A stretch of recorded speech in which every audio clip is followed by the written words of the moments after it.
35 lakh people die of heart attacks. हर 10 second में एक आदमी मर रहा है। वहाँ के जो फूड हैंडलर्स थे उनके धोए वाले कपड़े भी वहीं थे, चूहे भी वहाँ इधर उधर घूम रहे थे। पहले एक कोर्ट केस आया जिसमें 2 करोड़ रुपए का डेफेमेशन सूट था। जब मेरे पास पहला लीगल केस आया था, आई वॉज लिटरली स्वेटिंग, क्योंकि वो केस आई थिंक कुछ 25 लाख का था। रात भर मैं सो नहीं पाता था। मोहाली की एक फैक्ट्री में छापे के दौरान एक कुत्ते का शव मिला।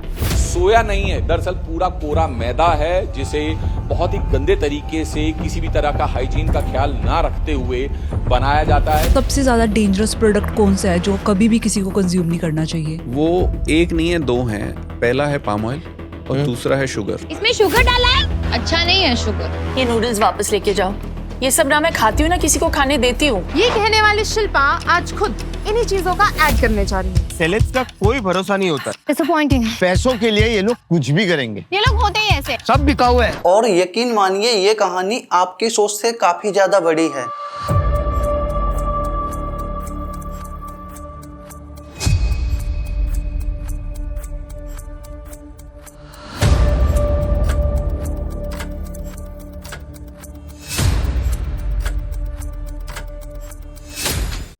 भारत दुनिया की सबसे बड़ी फूड इकोनॉमी से एक है। हर दिन करोड़ों लोग कुछ ना कुछ खरीदते हैं, खाते हैं और अपने बच्चों को खिलाते हैं, क्योंकि हमें भरोसा होता है अगर कोई चीज मार्केट में खुलेआम बिक रही है तो वो ठीक ही होगी। लेकिन क्या ऐसा सच में है? ये वही सोया चाप है जिसे लोग हेल्दी समझकर खाते हैं, लेकिन कई जगह इसे बनाने में सोया से ज्यादा पाम ऑयल, मैदा और स्टार्च का इस्तेमाल किया जाता है। अब जरा इस जूस को देखिए, ये वही जूस है जिसे हम असली आम या संतरे का जूस समझते हैं, लेकिन इसका पैकेट पलटने के बाद कहानी ही बदल जाती है। ये वही पनीर है जिसे हम प्रोटीन का सोर्स मानते हैं, लेकिन बार बार नकली पनीर के मामले सामने आते रहते हैं। तो फिर खाएं क्या, किस पर भरोसा करें? और अगर समस्या सिर्फ मिलावट नहीं है तो असली समस्या है क्या? आज की इस इन्वेस्टिगेशन में हम सिर्फ वायरल वीडियो नहीं दिखाएंगे, हम लेबल्स पढ़ेंगे, इंग्रेडिएंट्स समझेंगे, फूड कंपनी की मार्केटिंग ट्रिक्स देखेंगे, फसाई की जिम्मेदारी समझेंगे, गवर्नमेंट सिस्टम की जांच करेंगे और आखिर में ये भी समझेंगे कि एक आम आदमी अपने परिवार को सुरक्षित रखने के लिए क्या क्या कर सकता है। तो चलिए शुरुआत करते हैं उस सवाल से,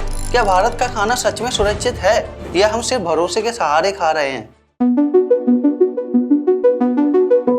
आज भारत के लगभग सारे खाने में मिलावट है। मिल्क में डिटर्जेंट, पनीर में पाम ऑयल, शहद में चीनी का सिरप, चाय में लोहे का डस्ट, चिल्ली पाउडर में ईंट का पाउडर और हल्दी में कलर, चावल में प्लास्टिक। अब हम सोचेंगे पैकेट फूड नहीं, फ्रूट्स और वेजिटेबल खाओ, लेकिन आजकल तो फ्रूट और वेजिटेबल में भी बैड पेस्टिसाइड्स हैं। आज तो खरीद के पानी पीने में भी डर लगता है कि ना जाने किस बोतल में क्या मिला हुआ हो। आज खाने में भी मिलावट है, पानी में भी मिलावट है, तो इंसान खाए क्या? भारत दुनिया के सबसे बड़ी कृषि देशों में से एक है। करोड़ों किसान दिन रात खेतों में काम करते हैं, लेकिन उसके बावजूद भी अगर देश के अंदर सबसे मुश्किल चीज कोई है वो है शुद्ध खाना ढूंढना। आखिर ऐसा कैसे हुआ? हाल ही में गाजियाबाद के अंदर 10 क्विंटल, गुजरात के अंदर 1500 केजी और यूपी के गोरखपुर में 2500 केजी फेक पनीर पकड़ा गया। बात करें घी की तो खांडवी जिले में 3340 लीटर नकली घी पकड़ा गया, जहां जानवरों की चर्बी और हड्डियों को पिघला के घी बनाया जा रहा था।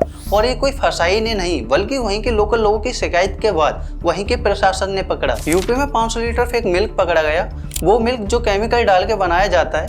ये बिजनेसमैन पिछले 20 सालों से केमिकल से बना पनीर और दूध बेच रहा था। भारत दूध उत्पादन में दुनिया का सबसे नंबर 1 देश है, लेकिन अफसोस की बात यह है फसाई की जांच में देश भर से लिए गए 6432 के दूध सैंपल में से 41% दूध सैंपल फेल पाए गए, यानी हर 10 में से 4 सैंपल किसी न किसी पैरामीटर पर फिट नहीं बैठे। और सबसे बड़े अफसोस की बात यह है यही दूध हम उस व्यक्ति को देते हैं जो पहले से बीमार है, यानी हम खुद उसे पॉइजन दे रहे हैं। हैदराबाद में 4000 किलो मिलावटी जिंजर गार्लिक पेस्ट मिला। इसे छोड़ो, आज दाल तक कलर हुई मिल रही है, चावल तक प्लास्टिक के मिल रहे हैं। और ये तो चंद केसेस हैं। आप सोशल मीडिया पे हर दिन कहीं ना कहीं ऐसी खबर देखते हैं कि आज वहाँ ये मिला, आज वहाँ ये मिलावटी मिला। हमारे यहाँ जो मसाले हम बड़े चाव से अपनी कढ़ाई में डालते हैं, जिन्हें हम सबसे अच्छा मानते हैं, विदेशों में उन्हें पोर्ट पर ही रोक लिया जाता है। MDH और माउंट एवरेस्ट जो भारत के 2 सबसे बड़े मसाले ब्रांड हैं, ये सिंगापुर, हांगकांग और नेपाल में बैन हैं। ऑस्ट्रेलिया और न्यूजीलैंड में भी इन पर इन्वेस्टिगेशन चल रही है,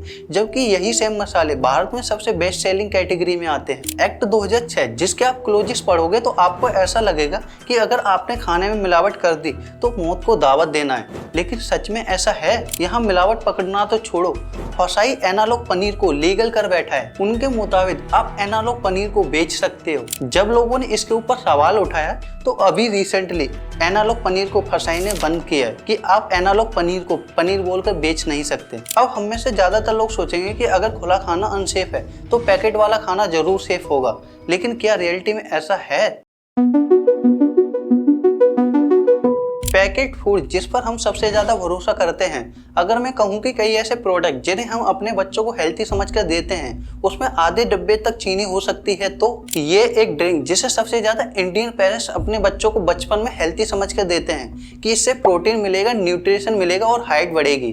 चलो एक बार इस डिब्बे को घुमाकर इसके न्यूट्रिशन को भी पढ़ लेते हैं। इसमें सबसे ऊपर लिखा है 46% शुगर, यानी कि 46% चीनी, मतलब आधा डब्बा चीनी, और इसे हम 7-8 साल के बच्चे को पिलाते हैं। और इसमें सिर्फ चीनी ही नहीं है बल्कि साथ में कलर भी है जो बच्चे की मेंटल हेल्थ को भी इम्पेक्ट करता है। और यही सिर्फ एक प्रोडक्ट नहीं है, ये फ्रूटी, इसे लेकर ज्यादातर लोगों को भ्रम होता है कि इसमें आम का जूस है, लेकिन रियलिटी इसके पीछे लिखी हुई है। जब आप इसके लेवल को पढ़ोगे तो आपको पता चलेगा कि इसके पर 100 ml में 14.2 ग्राम सिर्फ शुगर है, यानी इस पूरी बोतल में 284 ग्राम सिर्फ चीनी है। ये वो चीनी है जिसे कंपनी ने अलग से ऐड किया है। इसके पर 100 ml में नेचुरल फ्रूट शुगर तो मात्र 1.4 ग्राम है। ये एक फेमस ब्रांड, अगर आप इसके लेवल को पढ़ोगे तो आपको पता चलेगा कि इसके पर 100 ml में 10.6 ग्राम सिर्फ शुगर है, यानी इस पूरी बोतल में 106 ग्राम चीनी है। अब आपको लगेगा कि समस्या सिर्फ चीनी की है, ये सेम कंपनी सेम प्रोडक्ट लेकिन कलर अलग अलग। ऐसा क्यों? क्योंकि ये इंडिया में आर्टिफिशियल कलर यूज करते हैं, लेकिन यूरोप में कोई आर्टिफिशियल कलर यूज नहीं करते। इनफैक्ट इंडिया के फैंटा में इसके पर 300 ml में 10 स्पून चीनी है, लेकिन यूरोप के फैंटा में सिर्फ 3 स्पून चीनी है। और ये सिर्फ फैंटा में ही नहीं, किटकैट में भी हो रहा है। इंडिया के किटकैट में वो 4.5% कोको डालते हैं, लेकिन ऑस्ट्रेलिया में 22% कोको डालते हैं और दूध भी ज्यादा। और यही नहीं, अगर आप व्हाइट ब्रेड को छोड़कर ये ब्राउन ब्रेड लाते हो क्योंकि आपको लगता है ये हेल्थी है, ये मैदे का नहीं आटे का बना है, लेकिन ये झूठ है, पर ये वही व्हाइट ब्रेड है। इसमें कैरेमल कलर डेल्सो ए नाम का एक कलरिंग एजेंट डाला गया है जिसकी वजह से ये ब्राउन दिख रहा है। ये वही आर्टिफिशियल कलर है जो कोल्ड ड्रिंक में डाला जाता है। व्हाइट ब्रेड तो चलो, फिर भी वो साफ मैदे का था। यहाँ तो आपसे मार्केटिंग गिमिक में फंस गए, यानी कई बार हम सिर्फ हेल्थी चीजें नहीं, हेल्थी दिखने वाली चीजें खरीदते हैं। ये एक बहुत फेमस नमकीन है। इस 400 ग्राम के पैकेट में आपके हिसाब से कितना ऑयल होगा?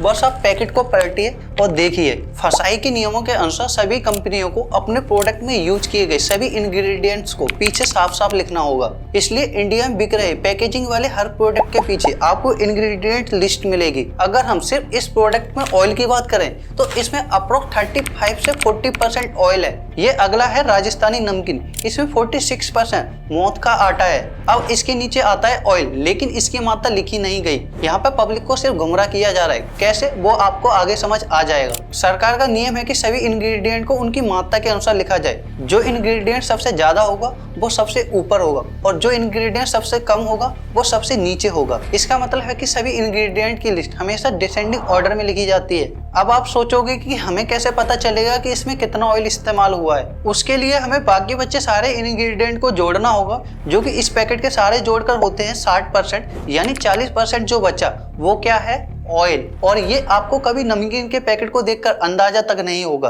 अब सवाल उठता है, क्या तेल हेल्थी फैट नहीं माना जाता?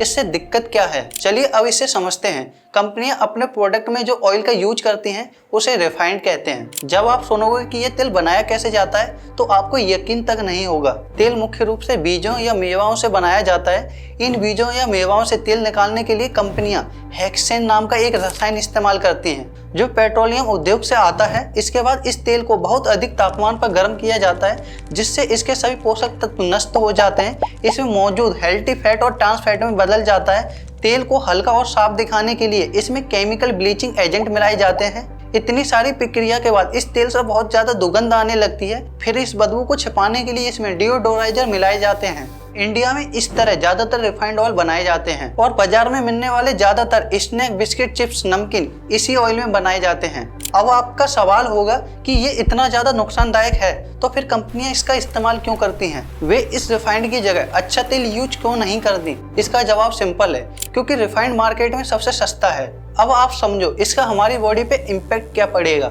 उदाहरण के लिए अगर आप हर रोज 1 कटोरा नमकीन खाते हैं यानी 100 ग्राम, तो उसमें 3 चम्मच तेल होगा। अगर आपने यही 1 साल खाना कंटिन्यू रखा तो आपकी बॉडी के अंदर 15 लीटर ऑयल चला जाएगा। अगर ये तेल आपकी बॉडी के अंदर जाता है तो आपके अंदर कोलेस्ट्रॉल का स्तर बढ़ने लगता है। ये अतिरिक्त कोलेस्ट्रॉल आपकी धमनियों की दीवारों पर जमा होने लगता है। धीरे धीरे कई वर्षों में आपकी धमनियों के अंदर एक सख्त परत बन जाती है। इससे आपकी धमनियां लगातार संकरी होती जाती हैं यानी पतली होती जाती हैं, और जब ये धमनियां संकरी हो जाती हैं तो आपके दिल को शरीर के सभी अंगों में पर्याप्त मात्रा में खून पहुंचाने के लिए पहले से कई ज्यादा मेहनत करनी पड़ती है और यहीं से शुरू होती है परेशानी। लंबे समय में इससे दिल की धमनियों में ब्लॉकेज हो सकता है। रिसर्च बताती है कि रिफाइंड ऑयल का ज्यादा सेवन हार्ट अटैक और कई गंभीर पुरानी बीमारियों का खतरा बढ़ा देता है। अब तक हमने पैकेट के पीछे लिखी हुई बातों को समझा, लेकिन सवाल उठता है, क्या सिर्फ लेबल पढ़ने से हमारी समस्याएं खत्म हो जाएंगी? शायद नहीं, क्योंकि हाल ही में कई मामले ऐसे सामने आए हैं जिन्होंने पैकेजिंग फूड से भरोसा ही हिला दिया। अभी रिसेंटली एक केस सामने आया जहां सील्ड पैक्ड बिस्लरी बोतल में एसिड निकला। अब खरीदकर पानी पीने पर भी डर लगता है। ORS वाली न्यूज आप सबने सुन ही ली होगी। डॉक्टर शिवरंजनी ने एक वीडियो बनाकर पब्लिक को बताया कि कैसे ये कंपनियां ORS की जगह चीनी का घोल बेच रही थी। सोचो लोगों की हेल्थ के साथ किस तरह खुलेआम खेला खेला जा रहा था। बाद में इस कंपनी ने ही उल्टा इन डॉक्टर के ऊपर डिफेमेशन का केस कर दिया। ये वही फ्रूटी है जिसे हम अपने बच्चों को बड़े चाव से पिलाते हैं। इसकी सिर्फ 1 महीने की पैकेजिंग के बाद ये कंडीशन है। अधिकतर खाने की चीजें कंपनी में कैसे बनती हैं आप बहुत अच्छे से जानते हो। आपने सोशल मीडिया पर कहीं ना कहीं ऐसी क्लिप जरूर देखी होंगी। जैसे ये मैंगो जूस बनाया जा रहा है, आप इसे देखकर बताओ कि इसमें कितने आम ठीक होंगे। ये टमाटो सॉस बन रहा है, इसमें कितने टमाटर ठीक होंगे। ये वही सोया चाप है जो हमें लगता है कि सोयाबीन से बनता है। कैसे बनता है वो आप इसे वीडियो में देखकर ही समझ सकते हो। कंपनी कानून के अनुसार सब कुछ लिखती जरूर है, लेकिन लिखती इतना छोटा है कि काफी लोग इसे पढ़ते ही नहीं हैं। अगर पैकेट के पीछे इतनी सारी जानकारी लिखी होती है तो फिर करोड़ों लोग आज भी यही चीजें क्यों खरीदते हैं? क्या वजह सिर्फ स्वाद है? जी नहीं, असली वजह है मार्केटिंग। अगर आपको लगता है कि कंपनियां सिर्फ खाना बेचती हैं तो आप गलत हो। असल में कंपनियां शब्द बेचती हैं और पैकेट पे लिखा हुआ हर एक शब्द बहुत सोच समझ कर चुना जाता है। देखिए ये तीनों बिस्किट, इसमें क्रीम शब्द यूज किया गया है। Cream sandwich, sandwich cream, choco cream. लेकिन जरा ध्यान से देखिए, क्रीम की स्पेलिंग CREAM होता है, लेकिन यहाँ पर क्रीम की स्पेलिंग CREME है। यहाँ क्रीमी क्यों लिखा है? क्योंकि असली क्रीम दूध से बनती है और ये क्रीमी पाम ऑयल से बनी हुई है, इसलिए लीगली ये क्रीम लिख ही नहीं सकते। इसलिए यहाँ पर क्रीम की स्पेलिंग चेंज कर दी गई है और कंज्यूमर को ऐसा महसूस कराया जाता है कि वो असली क्रीम की बिस्किट खरीद रहे हैं। अब जरा इस आइसक्रीम को देखिए, इस पर लिखा है अमूल शुगर फ्री, लेकिन जब आप इसके लेबल को पढ़ोगे तो आपको पता चलेगा कि इसमें शुगर मौजूद है। फिर आप सोचोगे कि फिर इसे शुगर फ्री क्यों लिखा गया है? क्योंकि यहाँ शुगर फ्री के ऊपर एक छोटा सा सिंबल लगा हुआ है। अब थोड़ा आप इसे घुमाकर देखिए, यहाँ पर लिखा है this is only a brand name और trademark and does not represent its a true nature. यानी शुगर फ्री यहाँ प्रोडक्ट की क्वालिटी नहीं, सिर्फ ब्रांड नेम है। अब ये किसान फ्रेश टमाटो केचप, यहाँ पर बड़े बड़े अक्षरों में लिखा है फ्रेश टमाटो, लेकिन जब आप इसके साइड में देखोगे तो यहाँ पर लिखा है only brand name does not represent it true nature. और अगर आप इसके ऊपर देखोगे तो यहाँ पर लिखा है 100% रियल टमाटो, मतलब फ्रेश सिर्फ इसका नाम है। इसका मतलब ये नहीं है कि प्रोडक्ट फ्रेश है, लेकिन अक्सर कंज्यूमर प्रोडक्ट का नाम देखकर ही उसका नेचर मान लेता है। और एक यहाँ पर चीज देखने वाली ये है, इन्होंने सिंबल के नाम पर यूज किया है। यहाँ पर टमाटर, ये देखो आप फसाई का कहना है कि डिस्क्लेमर को किसी भी सिंबल से लिंक किया जाना चाहिए।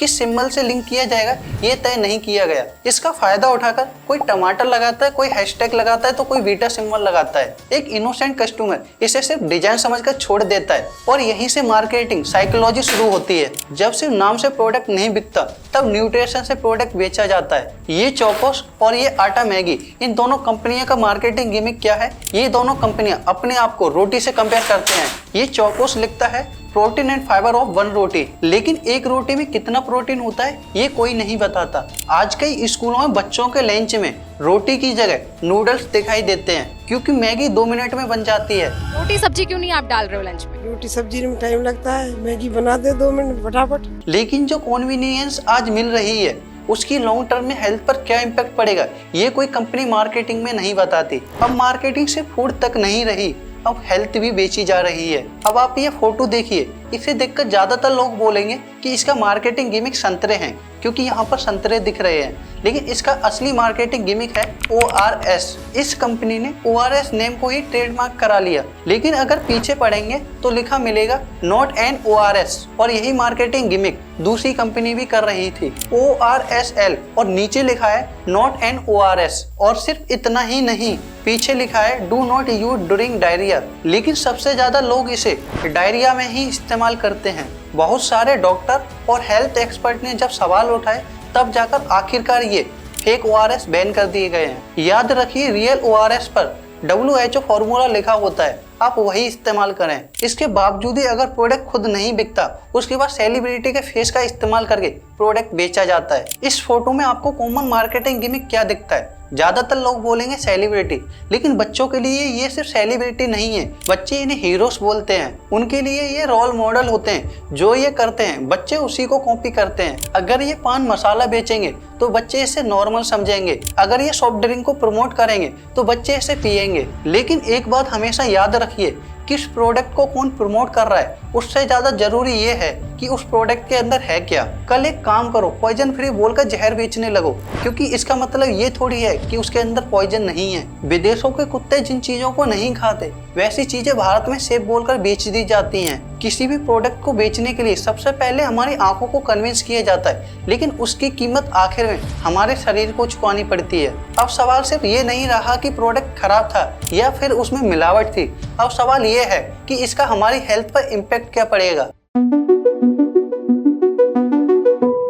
बीमारी हमेशा एक दिन में नहीं आती, उसकी शुरुआत उस पैकेट से होती है जिसे हमने बिना पढ़े खरीद लिया था। और यही इस कहानी की सबसे खतरनाक बात है, क्योंकि ये कोई ऐसा जहर नहीं है जो आज खाया और कल इंसान बीमार पड़ गया। ये चुपचाप काम करता है, हर दिन थोड़ा थोड़ा, हर महीने थोड़ा थोड़ा, और फिर एक दिन डॉक्टर की रिपोर्ट में पहली बार लिखा होता है diabetes, fatty liver, high blood pressure, heart disease. लेकिन तब तक बहुत देर हो चुकी होती है। एक समय था जब मोटापा बढ़ती उम्र के लोगों की समस्या माना जाता था, लेकिन आज स्कूल के बच्चों से लेकर 20 से 30 साल के युवाओं में देखी जा रही है। आज खाना खाने से सिर्फ पेट भरता है, शरीर को सही पोषण नहीं मिलता। असली खतरा किसी एक बिस्किट, किसी एक कोल्ड ड्रिंक या किसी एक प्रोडक्ट से नहीं होता।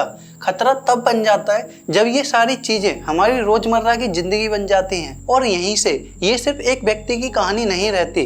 भारत आज डायबिटीज में वर्ल्ड में नंबर 1 पर है। इसके पीछे जीन, जीवन शैली और शारीरिक गतिविधियों के कई कारण हैं, लेकिन डॉक्टर और वैज्ञानिक लगातार चेतावनी दे रहे हैं कि अस्वस्थ खाना भी एक बहुत बड़ा कारण है। अधिक एडेड शुगर और अल्ट्रा प्रोसेस्ड फूड कई गंभीर बीमारियों का जोखिम बढ़ा देता है। और जब यही जोखिम करोड़ों लोगों की रोजमर्रा की आदतों से जुड़ जाए तो ये सिर्फ एक स्वास्थ्य समस्या नहीं रहती, ये पूरे देश के लिए एक चेतावनी बन जाती है। 35 lakh people die of heart attacks. हर 10 सेकंड में एक आदमी मर रहा है। पिछले कुछ सालों में यंग एज में हार्ट अटैक सालाना 2% से बढ़े हैं। विभिन्न मेडिकल स्टडीज के अनुसार पिछले एक दशक में 30 से 50 वर्ष की आयु के लोगों में हार्ट अटैक के मामले 20% से बढ़े हैं। और फैटी लीवर, जिसे सिर्फ शराब पीने वाले लोगों की बीमारी माना जाता था, लेकिन उसकी तस्वीर आज पूरे तरीके से बदल चुकी है। आज फैटी लीवर के अधिकांश मामलों में से लगभग 70% मामले नॉन एल्कोहलिक हैं, यानी जो शराब नहीं पीते हैं। भारत की लगभग 30 से 40% आबादी इस बीमारी से प्रभावित संभावित मानी जाती है, लेकिन वैश्विक स्तर पर आंकड़ा 38% तक पहुंच चुका है। लेकिन इस खराब खान पान का असर सिर्फ शरीर तक सीमित नहीं रहता। कुछ वैज्ञानिक अध्ययनों के अनुसार अत्यधिक फ्राइड फूड और अत्यधिक शुगर इस्तेमाल करने से इसका असर हमारे माइंड पर भी नकारात्मक पड़ता है। यानी इसका असर सिर्फ हमारी बॉडी पर ही नहीं, हमारी सोच और सीखने की क्षमता पर भी पड़ता है। लेकिन सबसे गंभीर सवाल अभी भी बाकी है। वैज्ञानिक ये नहीं कहते कि कोई एक खाना सीधे कैंसर पैदा कर देता है, लेकिन वे यह जरूर कहते हैं कि अस्वस्थ खानपान कई प्रकार के कैंसर होने की संभावना बढ़ा देता है। WHO के अनुसार भारत में जीवन काल के दौरान लगभग 11% इंडियन को कैंसर होने के चांस हैं। यानी हर 9 में से एक व्यक्ति को किसी न किसी प्रकार का कैंसर होने का खतरा हमेशा बना रहता है। अब जरा सोचिए, बचपन से लेकर जवानी तक हर दिन थोड़ा ज्यादा चीनी, थोड़ा ज्यादा नमक, थोड़ा ज्यादा ट्रांस फैट और कभी कभी मिलावट भी हमारी थाली का हिस्सा बन जाए तो इसका हिसाब कौन देगा? जब करोड़ों लोग यही सब हर रोज खा रहे हों तो ये सिर्फ किसी एक इंसान की बीमारी का सवाल नहीं रहता, ये पूरे देश की पब्लिक हेल्थ का सवाल बन जाता है। लेकिन अगर हमें इन जोखिमों के बारे में पता है, इसके लिए कानून बने हुए हैं, हर प्रोडक्ट पर कानून लागू होता है, तो फिर मार्केट में ये प्रोडक्ट कैसे पहुंच जाता है? आखिर इस पूरे सिस्टम की निगरानी कौन रखता है? क्योंकि किसी भी देश में फूड सेफ्टी सिर्फ भरोसे से नहीं चलती, वो एक मजबूत सिस्टम से चलती है और भारत में उस सिस्टम का नाम है फसाई। 1958 में भारत में ड्रॉप से कांड हुआ, जब फेक सरसों तेल की वजह से 60 लोगों की जान गई और हजारों लोग गंभीर रूप से बीमार पड़े। उसके बाद 2006 में फूड सेफ्टी स्टैंडर्ड एक्ट आया और फसाई की स्थापना हुई। देखिए, तब से लेकर अब तक पूरे 20 साल हो चुके हैं, लेकिन इंडिया फूड सेफ्टी के मामले में अभी भी सुधरा नहीं है। पहले मिलावट चोरी छुपे होती थी, अब गुमराह करके होती है। फसाई का मुख्य काम नेशनल लेवल पर स्टैंडर्ड सेट करना है और लाइसेंस जारी करना है, यानी किस फूड प्रोडक्ट में कौन से इंग्रेडिएंट की मैक्सिमम लिमिट क्या होगी, लेवल पर क्या लिखा जाएगा। लेकिन ज्यादातर लोग फसाई के लोगों को ही सेफ्टी की गारंटी मान लेते हैं, लेकिन सच इससे काफी अलग है। फसाई का लोगो ये दिखाता है कि इस ब्रांड को फसाई का लाइसेंस प्राप्त है, लेकिन इसका मतलब ये नहीं है कि हर पैकेट या दुकान पर बिक रही हर चीज को अलग अलग चेक करके उसे 100% सेफ घोषित कर दिया गया है। लेकिन अब सवाल उठता है कि कागजों पर नियम मौजूद हैं, मैनुअल्स मौजूद हैं, स्टैंडर्ड मौजूद हैं, तो फिर दिक्कत कहाँ पर है? बट सच तो ये है, अगर ये सभी नियम सही से लागू हो रहे होते तो आज हमें फूड सेफ्टी के ऊपर इतनी बड़ी डॉक्यूमेंट्री बनाने की जरूरत क्यों ही पड़ती। फसाई की मैनुअल और लाइसेंसिंग रेगुलेशन के मुताबिक हर लाइसेंस एंड रजिस्टर्ड बिजनेस के साल में कम से कम एक बार इंस्पेक्शन होना कंपलसरी है। लेकिन रियलिटी में क्या ऐसा होता है? हर साल देश भर से हजारों सैंपल्स उठाए जाते हैं जिनकी लैब टेस्टिंग होती है, जिसमें से कुछ पास होते हैं, कुछ नहीं। 2024 से 2025 में 1,70,000 सैंपल एनालाइज हुए, जिनमें से 34,000 सैंपल्स फेल हुए, जहां लोगों की सेहत के साथ खिलवाड़ किया जा रहा था। जब किसी रिपोर्ट में एक सैंपल फेल लिखा जाता है तो वो सिर्फ एक नंबर नहीं होता, उसके पीछे लाखों लोग होते जिन्होंने वही प्रोडक्ट अपने बच्चों को खिलाया था। अब जरा लैब टेस्टिंग सिस्टम को समझिए। जब किसी फूड प्रोडक्ट का सैंपल लिया जाता है तो उसे टेस्टिंग के लिए लैब भेजा जाता है। यही तय होता है कि प्रोडक्ट स्टैंडर्ड के अनुसार है या नहीं। सुनने में ये प्रक्रिया बहुत सीधी लगती है, लेकिन केक कहता है कि देश की 90% फूड टेस्टिंग लैब जहाँ पर फसाई फूड सैंपल भेजता है वो ऑथराइज नहीं है फूड को प्रॉपर्ली टेस्ट करने के लिए। हमने सोचा कि हम लिस्ट निकालते हैं कि इन्होंने पिछले साल फूड सेफ्टी के चक्कर में कितने लाइसेंस सस्पेंड किए, तो पता चला कि फसाई कोई भी कंसोलिडेटेड लिस्ट जारी नहीं करता जिससे कि ये पता लगाया जाए कि इन्होंने पिछले साल कितने लाइसेंस कैंसिल किए। लास्ट 2018 से 19 यानी कि 7 साल पहले का डाटा है, जब 1.6 लाख सैंपल लिए गए थे, जिसमें से कन्विक्शन कितने में हुआ? सिर्फ 701 में। यह सिर्फ सिस्टम की कमजोरी नहीं, भ्रष्टाचार के आरोप भी समय समय पर सामने आते रहते हैं। 2025 अहमदाबाद में फसाई के जॉइंट डायरेक्टर राजेंद्र हीरा महाविद्या को एक फूड लाइसेंस जारी करने के लिए 25,000 रिश्वत लेते हुए पकड़े गए। 2024 मुंबई में सीबीआई ने एक फसाई क्षेत्रीय कार्यालय के सहायक निर्देशक जगताप को एक निजी लैब के बिल पास कराने के बदले में 1,20,000 रिश्वत लेते हुए पकड़ा। डॉक्टर हर्षवर्धन और उनके सहयोगी को फूड लाइसेंस प्रक्रिया में रिश्वत लेते हुए पकड़ा। और सिर्फ यही नहीं, अनेकों नाम है ऐसे। फसाई की इस लापरवाही की कीमत आम आदमी को चुकानी पड़ती है। मतलब आपकी सैलरी इतनी कम है जो आपको ये सब करना पड़ रहा है। एक बात याद रखना, जितने भी फसाई के ऑफिसर करप्शन में इन्वॉल्व रहे हैं उन्हें शायद याद रखना चाहिए कि यही खाना उनके परिवार की थाली में भी जाता है। और जो फसाई के रूल रेगुलेशन सेट करते हैं कि प्रोडक्ट में कौन सा इंग्रेडिएंट किस मात्रा में होना चाहिए, ये एक कमेटी सेट करती है। इसमें फसाई के ऑफिसर शामिल होते हैं, लेकिन हैरानी की बात यह है इसमें काफ़ी प्राइवेट कंपनी के ऑफिसर्स भी शामिल होते हैं। तो अब आप एक बार सोचिए कि आप जिस कंपनी का सैंपल लेके जा रहे हैं उसने खुद ही रूल सेट किया है, तो वो कैसा रूल सेट करेगा? जो सिस्टम की खामियां सामने लेकर आ रहे हैं, ये उन पर FIR कर रहे हैं कि इनकी ऑर्गेनाइजेशन का नाम और रेपुटेशन टारगेट किया जा रहा है। एक ट्विटर हैंडल है खुरपेच, उसके ऊपर इन्होंने केस किया था। जब खुरपेच ने इन्वेस्टिगेशन की तो पता चला कि फसाई की डायरेक्टर उनके डॉक्यूमेंट में झोलमाल है। CV में लिखा है कि वो 2006 से काम कर रही हैं,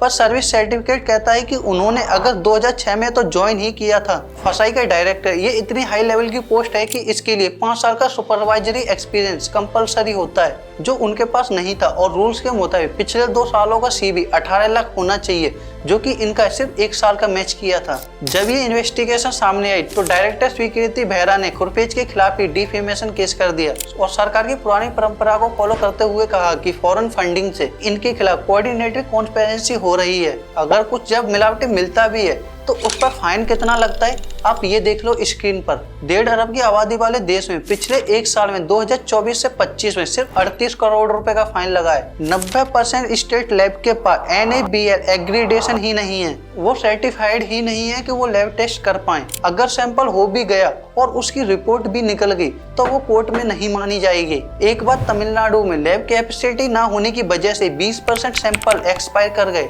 मतलब फूड सेफ्टी का पूरा सिस्टम ही सड़ चुका है। और दूसरी बात जो हम देखते हैं कि फसाई का स्ट्रक्चर है, ये अप्रूवल मैकेनिज्म में इतना वीक क्यों है? उसकी सबसे बड़ी प्रॉब्लम सामने निकल कर आती है फंडिंग की। इनको बेसिक फंडिंग मिलती है सेंट्रल गवर्नमेंट से, जो कि इतना कम होता है जिससे कि ये अपनी लैब और इंफ्रास्ट्रक्चर इंप्रूव नहीं कर सकते। और इस फंडिंग के बाद जो दूसरी फंडिंग मिलती है वो मिलती है लाइसेंस इशू करने से, यानी ये जितना ज्यादा लाइसेंस इशू करेंगे उतनी ज्यादा फंडिंग मिलेगी। लेकिन होना इसका पूरा उल्टा चाहिए कि आप जितने ज्यादा सैंपल टेस्ट करोगे उतनी ज्यादा फंडिंग मिलेगी। लेकिन कहानी यहीं खत्म नहीं होती। एक और बड़ी समस्या है मैन पावर। 1.5 अरब आबादी, लाखों फूड बिजनेस, करोड़ों कंज्यूमर और दूसरी तरफ सीमित फूड सेफ्टी ऑफिसर्स। पूरे इंडिया में 4200 से ज्यादा फूड सेफ्टी ऑफिसर्स की जरूरत है, मतलब 3.5 लाख लोगों पर एक ऑफिसर। अभी कितने पोस्टेड हैं?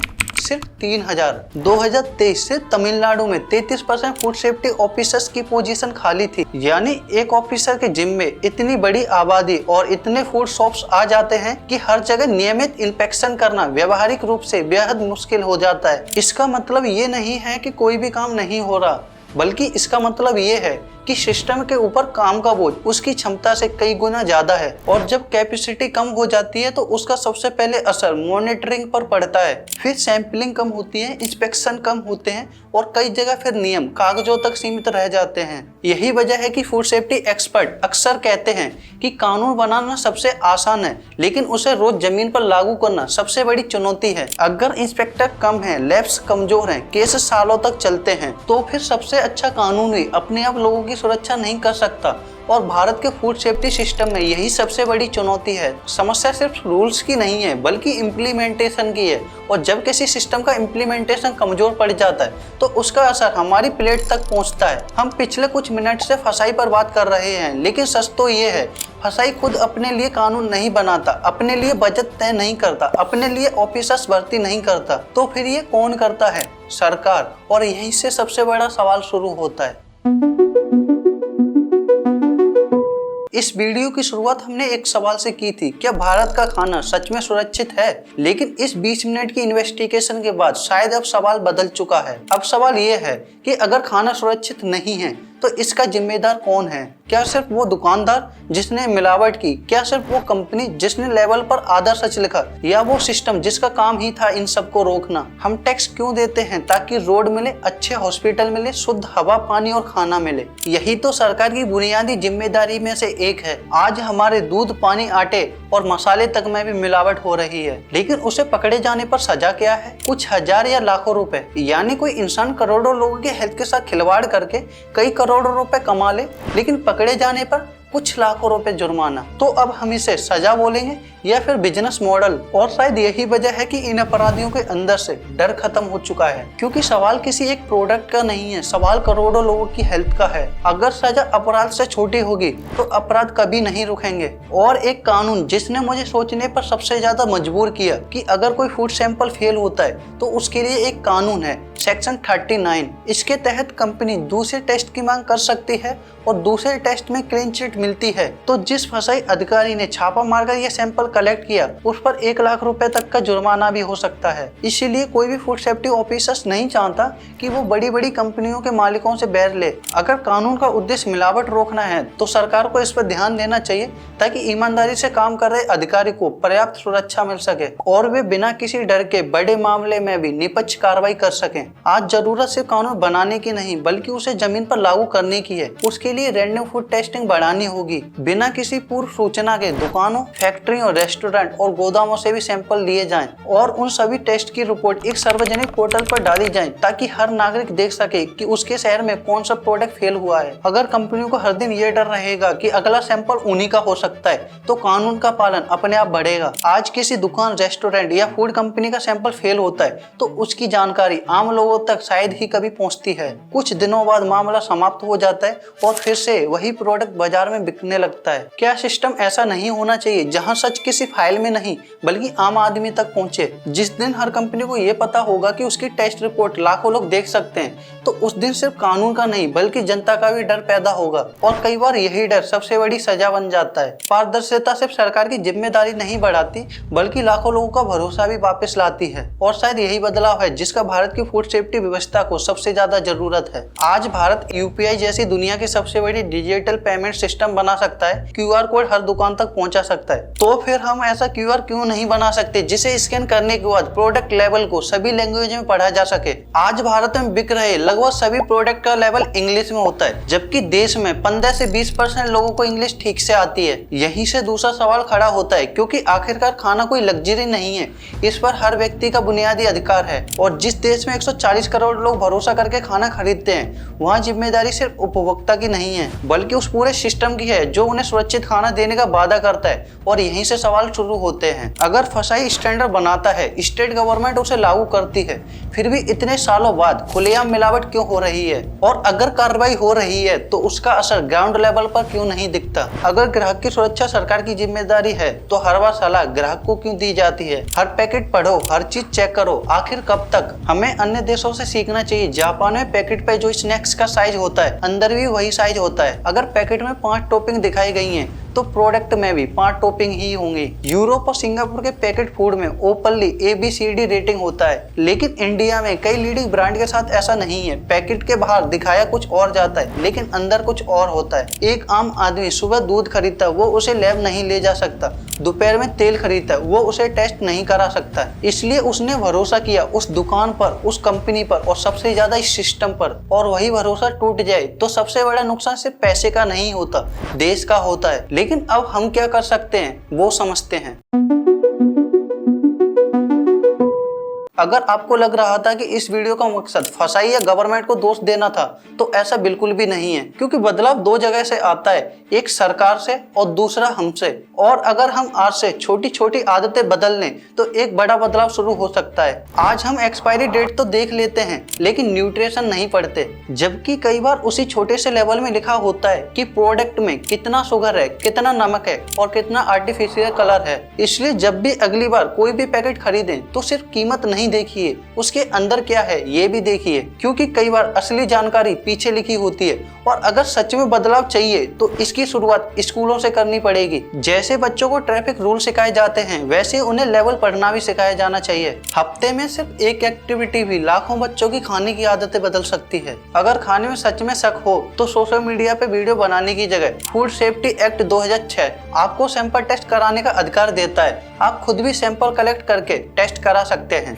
लेकिन उसका भी एक प्रोसेस होता है। जितने ज्यादा लोग अपने अधिकार का इस्तेमाल करेंगे सरकार पर भी उतना ही दबाव बनेगा। फसाई को भी अपने रूल में चेंज करना चाहिए क्योंकि कोई भी कंपनी डिस्क्लेमर के नाम पर कुछ भी लगा देती है क्योंकि काफी लोगों को पता ही नहीं होता कि इसका मतलब क्या होता है। 2023-24 भारत की मुख्य स्वास्थ्य संस्था ने फसाई से कहा कि पैक्ड फूड पर ABCD जैसी front of pack nutrition rating लागू की जाए ताकि लोग एक नजर में समझ सके कि कोई प्रोडक्ट कितना हेल्थी है। फसाई ने इस पर काम करने की बात कही लेकिन 2026 2019 में सुप्रीम कोर्ट ने पूछा कि 2-3 साल बीत गए, अब तक क्या हुआ। इसे लेकर फसाई का जवाब था कि अभी हम मॉडल तैयार कर रहे हैं। बट फसाई को ये रूल जल्दी से जल्दी लागू करना चाहिए। कभी कभी आप क्रिकेट मैच देखो तो लगता है कि वो क्रिकेट कम पान मसाला की दुकान ज्यादा है, और इंडिया के टीवी चैनल्स में नूडल्स, फास्ट फूड और सॉफ्ट ड्रिंक के ऐड आते रहते हैं। मुझे लगता है कि इंडिया को भी यूके की तरह टीवी चैनल्स पर फास्ट फूड ऐड बंद करने चाहिए। अब समय आ गया है कि हेल्थ भी इलेक्शन का मुद्दा बने, क्योंकि जिस देश में करोड़ों लोग हर रोज कुछ न कुछ खरीद कर खाते हैं, उस देश में फूड सेफ्टी की भी राजनीति में उतनी भूमिका होनी चाहिए जितनी सड़क, बिजली, पानी और शिक्षा की है। फूड सिर्फ पेट भरने की चीज नहीं है,